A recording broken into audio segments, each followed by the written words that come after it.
அனைவருக்கும் ஆனந்தமான இறைவணக்கம். ஆன்மீக சிவ சொந்தங்களே, தேய்பிறை பிரதோஷம் 12/6/2026 வெள்ளிக்கிழமை என்ன பூஜை உங்கள் வீட்டில் செய்யலாம்? உங்கள் வீட்டில் சிவன் சிலை இருக்கா? பானலிங்கம் இருக்கா? அப்போ நான் சொல்கிற இந்த அபிஷேகத்தை கண்டிப்பாக பண்ணுங்கள். உங்கள் குடும்பத்துக்கு நல்லது நடக்கும். எல்லா குறைகளும் நீங்க ஒரு அற்புத ஆலோசனை, பெண்களுக்கான ஆலோசனையும் இந்த ஆடியோவில் உங்களுக்காக சொல்லப்பட்டுள்ளது. ஆடியோவை முழுமையாக கேளுங்கள். ஆடியோக்கு போகிறதுக்கு முன்னாடி ஒரு அறிவிப்பு. இந்த வருஷம் வரலட்சுமி பூஜை. இந்த வரலட்சுமி பூஜைக்கு வெண்கல கலசம் வைத்து பூஜை செய்ய உங்களுக்கு விருப்பமா?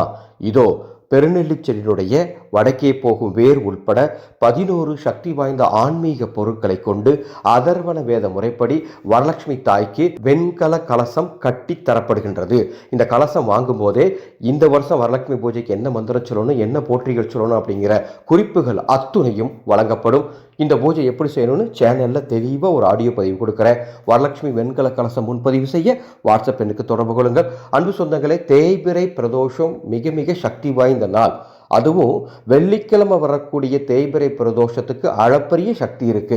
எனவே மறக்காமல் தவறாமல் இந்த பூஜையை உங்கள் வீட்டில் செய்யுங்க.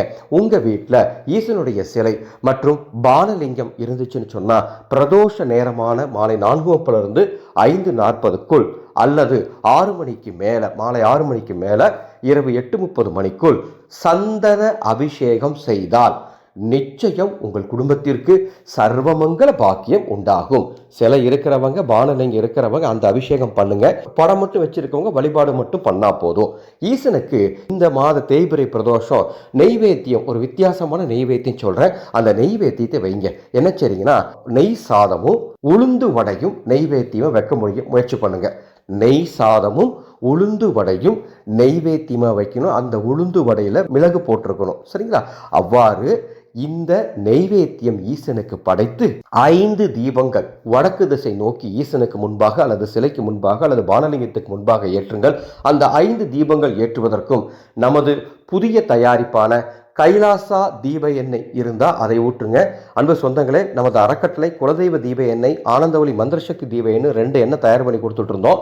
இந்த 2 எண்ணெயும் ஒரு சேர இணைத்து 2 எண்ணெய்களின் சக்தியையும் சங்கல்பம் செய்து ஒரே எண்ணெயாக அனைத்து தெய்வங்களுக்கும், குலதெய்வம் உள்பட அனைத்து தெய்வங்களுக்கும் தீபம் ஏற்றுவதற்கு கைலாசா தீப எண்ணெய் என்ற ஒரு தீப எண்ணெய் சென்ற ஞாயிற்றுக்கிழமை நமது சக்தி யோக பயிற்சியில் அறிமுகம் செய்யப்பட்டது. இந்த தீப எண்ணெய் வேணா மேலே உள்ள வாட்ஸ்அப் எண்ணுக்கு தொடர்பு கொள்ளுங்கள்.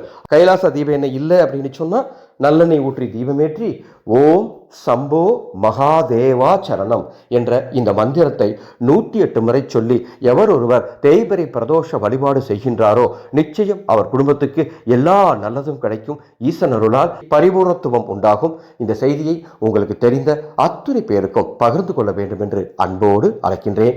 அன்பு சொந்தங்களே, அடுத்த மாதம் 10ஆம் தேதி 10/7/2026 நமது முன்னோர்கள், ஆதிகால மனிதர்கள், நாகரிகம் வளராத காலத்திலேயே, பெரியதாக கோவில் குளத்துக்கு போக முடியாத காலத்தில் வீட்டில் இருந்து கொண்டே அவர்களது கிரக தோஷங்களையும் வேறு எந்த விதமான பிரச்சனையாக இருந்தாலும் அத்தனையையும் பரிகாரம் செய்து தீர்த்து கொண்டிருப்பார்கள். அந்த ஆதிகால சித்தர் வழி பரிகார முறைகளை வாட்ஸ்அப்பில் ஒரு குழு அமைத்து சொல்லித்தரப் போகின்றேன். 108 பரிகார வித்தைகள் சொல்லித்தரப் போகிறேன். இதில் ஏதாவது ஒன்று நீங்கள் பண்ணால் கூட போதும், உங்கள் குடும்பத்தில் இருக்கக்கூடிய எல்லா விதமான பிரச்சனையும் தீரும். இந்த பயிற்சியில் கலந்துக்க மேலே உள்ள வாட்ஸ்அப் எண்ணுக்கு தொடர்பு கொள்ளுங்கள். ஆனந்த மலரட்டும், ஆனந்த ஒளி பரவட்டும்.